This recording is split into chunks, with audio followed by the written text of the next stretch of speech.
Hello दोस्तों, investment अब शुरू चैनल में आपका स्वागत है। तो आज हम लोग बात करने वाले हैं इस हफ्ते के निफ्टी 50 एनालिसिस के बारे में। हम बात करेंगे कि हमने पिछली वीडियो में क्या बात करी थी कि इस हफ्ते में क्या-क्या होने की संभावना है और अगले हफ्ते में क्या-क्या होने की पॉसिबिलिटीज हैं। साथ में हम जो भी हमारे स्ट्रॉन्गेस्ट सेक्टर्स हैं जिनके बारे में हम कुछ हफ्ते से बात करते हुए आ रहे हैं, उनके बारे में जानेंगे। तो चलिए अब हम आगे बढ़ते हैं। सबसे पहले पिछले हफ्ते निफ्टी 50 के बारे में मैंने ये बात करी थी कि निफ्टी 50 एक बार इस ग्रीन जोन को आकर के टच कर सकता है, यहां पर स्टॉप हंट कर सकता है और यहां पर जो गैप फिल है उसको कर सकता है। मार्केट थोड़ा उम्मीद से ज्यादा नीचे आई है, लेकिन एक्सपेक्टेड था अब यहां से एक बाउंस बैक होगा। जो मैंने पिछली वीडियो में कहा था कि यहां से एक बाउंस बैक होना चाहिए लगभग यहां तक 17,500 के आसपास तक। उसके बाद का सिनेरियो क्लियर नहीं है, या तो प्राइस सीधा सीधा ऊपर चले जाएगा या प्राइस एक बार नीचे यहां पर आके डबल बॉटम बना करके ऊपर जा सकता है। तो थोड़ी सी अनसर्टेनिटी थी वहां पर। तो चलिए देखते हैं कि इस वाले हफ्ते में क्या हुआ है। इस वाले हफ्ते में आप देख सकते हैं केवल 4 ट्रेडिंग डेज थे जिसमें कि मार्केट बुलिश रही है, जो कि हमें पहले से एक्सपेक्टेड था कि भाई प्राइस ने यहां से ऊपर जाना है। प्राइस 17,500 इस लेवल तक अभी नहीं पहुंचा है। तो हो सकता है कि एक पॉसिबिलिटी ये है कि वो मंडे या ट्यूसडे में प्राइस एक बार 17,500 17,550 तक जाए। उसके बाद दो सिनेरियोज जो मैंने पिछले वीक बात करी थी वो अभी भी एप्लीकेबल हैं। पिछले हफ्ते हमें काफी चांसेस लग रहे थे कि प्राइस ऊपर जाएगा, अगले हफ्ते के लिए मैं क्लियरली नहीं बता सकता हूं। 17,500 17,550 तक जाने के बाद एक पॉसिबिलिटी है कि प्राइस नीचे आए और यहां पर एक डबल बॉटम बनाए इस लो के जस्ट नीचे, या दूसरी पॉसिबिलिटी है कि प्राइस यहां से सीधा सीधा ऊपर चले जाए।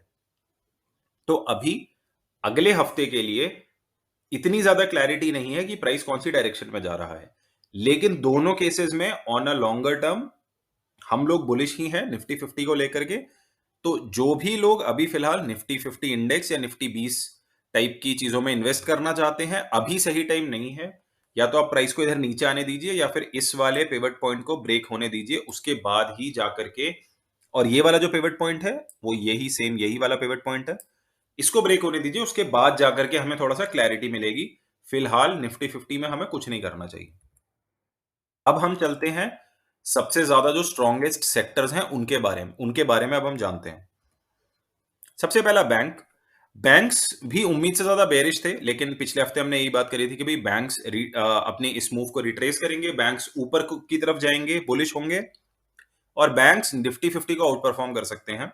ये हमने पिछले हफ्ते बात करी थी। तो चलिए देखते हैं कि इस हफ्ते क्या हुआ है। तो इस हफ्ते बैंक्स की परफॉर्मेंस निफ्टी के मुकाबले थोड़ा सा बेटर ही रही है। आप देख सकते हैं कि इसका प्राइस भी ऊपर की डायरेक्शन में ही गया है यहां पर, जो कि हमें एक्सपेक्टेड भी था कि प्राइस यहां से ऊपर ही जाएगा इन 4 ट्रेडिंग डेज में। अब बहुत सारे लोग यहाँ पर परेशान हो रहे होंगे कि भाई ये जो पैटर्न है ये कुछ इस तरीके का पैटर्न दिख रहा है, कुछ inverted head and shoulder type, कि प्राइस कहीं यहाँ से नीचे आ जाए और निफ्टी 50 एकदम से टूट जाए। तो ऐसा कुछ नहीं होता कि बिल्कुल भी नहीं हो सकता है, लेकिन मैं यहाँ पर उसकी बहुत ज्यादा टेंशन नहीं लूंगा, क्योंकि निफ्टी बैंक जो है वो अपने आखिरी पिवट पॉइंट के पास तक जा चुका है, उसने इसको और इसको ब्रेक कर दिया है। निफ्टी 50 एक बुलिश सिनेरियो में मुझे लगता है। मैंने खुद निफ्टी 50 बैंक 20 टाइप की चीजों में इन्वेस्ट किया है पिछले हफ्ते। तो इस तरीके से जब आपको डिप मिले स्ट्रॉन्ग सेक्टर्स में, आपको इन्वेस्टमेंट उस केस में बढ़ा लेनी चाहिए। आप ऐसे केस में अपनी इन्वेस्टमेंट्स को बढ़ा सकते हैं। तो बैंक 20 अभी भी स्ट्रॉन्ग लगता है, लेकिन अगले हफ्ते का देखिए सिनेरियो वही क्लियर नहीं है। हो सकता है कि प्राइस यहां जाकर के एक बार डिप ले, डबल बॉटम बना करके ऊपर जाए या डायरेक्टली ऊपर जाए, लेकिन ये वाली चीज अभी तक क्लियर नहीं हो सकती है। अगले हफ्ते के 2-3 दिन शुरू के जो ट्रेडिंग डेज हैं उसको देख करके हमें ये आइडिया लग सकता है कि बैंक और निफ्टी 50 कौन सी डायरेक्शन में जाएंगे। अब हम चलते हैं अपने अगले स्ट्रॉन्ग सेक्टर के पास, जो कि है निफ्टी ऑटो। तो निफ्टी ऑटो एक इसकी हम वीकली कैंडल देखते हैं हर हफ्ते, क्योंकि ये ओवरऑल लॉन्ग टर्म का बुलिश सेक्टर है।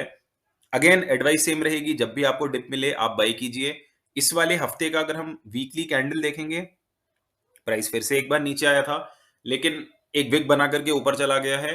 निफ्टी ऑटो ओवरऑल एक काफी अपने लंबे टाइम की करेक्शन पूरी कर रहा है। तो इसमें हमें एक इस चीज का ध्यान रखना चाहिए कि जो भी हमें डिप मिले उसमें हम ऐड ऑन करते रहे निफ्टी ऑटो को।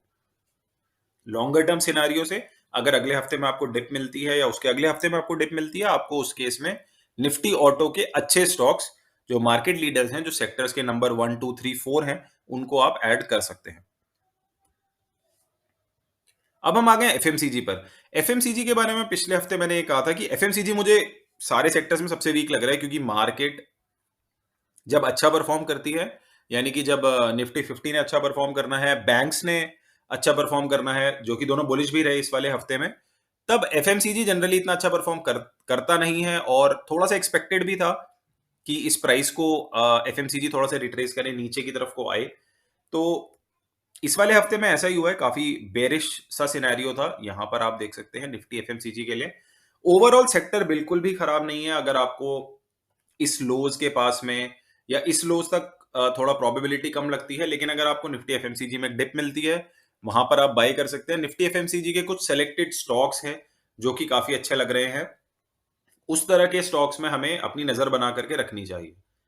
तो ये था इस हफ्ते का एनालिसिस। बहुत ज्यादा डिटेल में नहीं है, क्योंकि मार्केट एक ऐसी जगह पर खड़ी है जहां पर दोनों पॉसिबिलिटी हैं, ऊपर की भी नीचे की भी। अगले हफ्ते का प्राइस एक्शन देख करके हमें थोड़ा सा ज्यादा क्लैरिटी मिलेगी कि निफ्टी 50 एक नीचे आकर के डबल बॉटम बना करके ऊपर जाती है या डायरेक्ट ऊपर जाती है।